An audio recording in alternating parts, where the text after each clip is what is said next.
कबीर जी का परिचय जान लें। कबीर दास ज्ञान मार्गी शाखा के प्रमुख एवं प्रतिनिधि कवि माने जाते हैं। कबीर का जन्म 1399 ईस्वी में काशी में हुआ।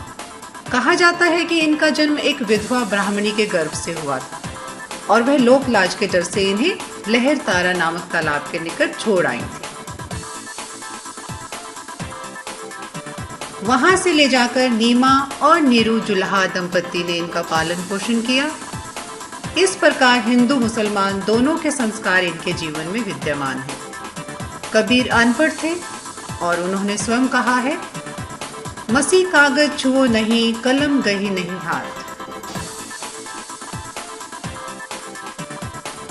इनके परिवार के बारे में स्थिति स्पष्ट नहीं है।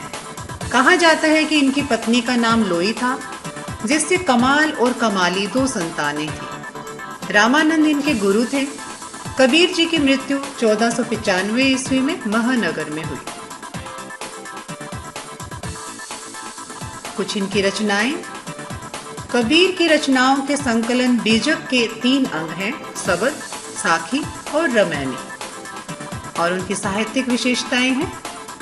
कबीर के काव्य का विषय कुरीतियों, सामाजिक एवं धार्मिक बुराइयों का खंडन करना था। उन्होंने समाज में फैले हुए ढोंग, आडंबरों, जाति पाति के भेदभाव पर कड़े प्रहार किए हैं। उन्होंने कहा है, जाति पाति पूछे न कोई, हरि को भजे सो हरि का होय। कबीर ने ईश्वर प्राप्ति के लिए गुरु की आवश्यकता पर बल दिया है। उन्होंने गुरु को गोविंद से भी बड़ा बताया है। कबीर ने अपने काव्य में रहस्यवादी भावनाओं का समावेश किया है। भाषा शैली कैसी है उनकी? कबीर की भाषा शैली ने सामान्य जन को प्रभावित किया है। उनकी भाषा पंचमेल खिचड़ी है, जिसे साहित्यकार सधुकड़ी के नाम से भी पुकारते हैं। इस भाषा में पूर्वी, हिंदी, ब्रिज, अवधी, राजस्थानी, पंजाबी आदि भाषाओं का मिश्रण है।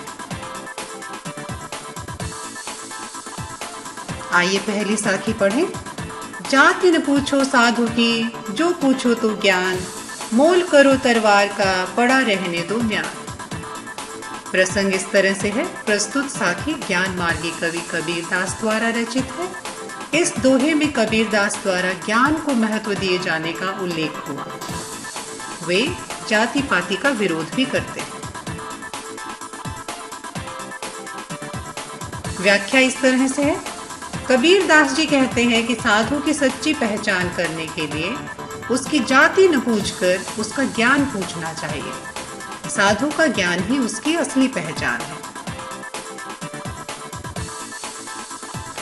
कबीर दास उदाहरण देकर अपनी बात स्पष्ट करते हैं कि मूल्य तो तलवार का होता है, मयान का कोई विशेष महत्व नहीं होता। हमें वास्तविक वस्तु की पहचान करनी चाहिए। ज्ञान से ही ईश्वर की प्राप्ति होती है। दूसरी साखी है। आवत गारी एक है, उल्टत हुई अनेक, कह कबीर नहीं उलटिए, वही एक की एक। प्रसंग ऐसे रहेगा। प्रस्तुत साखी ज्ञान मार्गी कवि कबीर दास द्वारा रचित है। और व्याख्या है। कबीर दास जी इस साखी में कहते हैं कि जब गाली आती है, यानी कोई व्यक्ति किसी को गाली देता है, तब वह एक ही होती है। उसके उल्टा जवाब देने पर वह कई रूप ले लेती है। जवाब देने पर गालियों का सिलसिला चल निकलता है। कबीर दास जी का कहना है कि गाली का उलटकर उत्तर नहीं देना चाहिए। ऐसा करने पर वह एक ही रह जाती है। तीसरी साखी पढ़े। माला तो कर में फिरे, जीभे फिरे मुख माही, मनुआ तो चहुं दिसी फिरे, यह तो सुमिरन नाही।